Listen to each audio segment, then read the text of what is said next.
All right, hello and welcome back. Brett here with clickmail.co. So in this final video, we're going to talk about what happens when you are pruning your ministry. We're eliminating tasks that are just noise.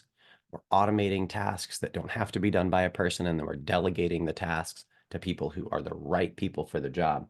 And what happens when we're doing this is we're cutting the things off that are sick and that don't work. And we're opening you up as the ministry leader to not worry about the things that are automated. So now you have more resources, your time, your energy, financial resources. It's much less expensive to pay a program to do it than a person. So we're freeing up your resources to be able to sustain more things. And so what happens is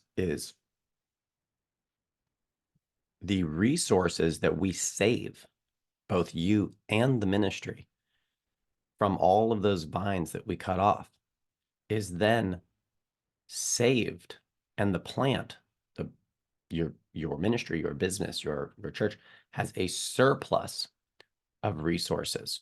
And what do you do with a surplus of resources in a ministry and a business? If you want to bring people to Christ and you have an extra $100,000 sitting around, what are you going to do? Are you going to just sit it in the bank? No, you're going to reinvest some of that into going and producing more fruit. And if I have extra money as a business owner, some of that's going to get reinvested back into the business. Well, if there is no waste in the ministry or business because we pruned off and we eliminated and automated and delegated all of the tasks, all of that reinvestment that we now have available because we're not wasting it is only going to go into fruitful activities. And then how fruitful are you and your ministry, business, or church? How fruitful are you going to be? Way more fruitful. And that is where we get into exponential growth. When a little bit of your resources is going to the fruitful stuff, you have a little bit of fruit. And you have a little bit of fruit, and then you've got all the dead stuff and the diseased stuff, and that is just sapping all your resources, and it's sapping your ability for growth because the vine is trying to heal the areas that are sick. Well, as soon as you cut those off, the vine doesn't have to try to do that anymore, and it just reallocates all of the resources it had to the good stuff, and you get more good stuff. So additionally, you get more good fruit, and you get to do less things, and you get to focus the effort and the time and the energy and the finances on on only the right things that are in line with the vision, that are producing fruit. And so this reduces the load of you when you're trying to maintain a large amount of things. And we can quickly see that the large amount of things almost always has stuff in there that shouldn't even be there.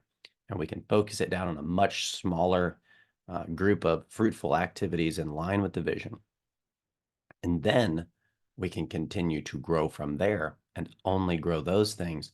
So you are still only going to be able to maintain the same amount, but the amount that you can maintain is going to be much more fruitful. And then we can continue to do that over and over and over. And as that happens, we're going to be bringing in more softwares. We can afford, as we grow, we can afford to bring in more complicated digital systems. We can afford to bring in people that we can pay higher salaries to because they have better expertises. And you continue to go through this process on larger and larger scales, but you are never over more than you can do. And God does not call us to do more than we can do. This is why he sent Christ, obviously. He met us where we were at on earth in human form, in a fallen human nature. And he met us where we were at because he doesn't expect us to do more than we can do. So if you're in a position, kind of bringing this all the way back around, if you're in a position where you're burning out, your workflow, your life is unsustainable, and you're over functioning, we're doing more than we can do. And that is not a biblical approach to ministry or business. And we need to pare everything down to do only what we can do and not more. and do that at the same time as having a fruitful ministry or business. So I just want to say thank you so much for being with me in this course, where we have talked about strategies to take a load that's too big and reduce it down to something that's much more manageable, where you can thrive and produce more fruit at the same time. We'll see you in the next course.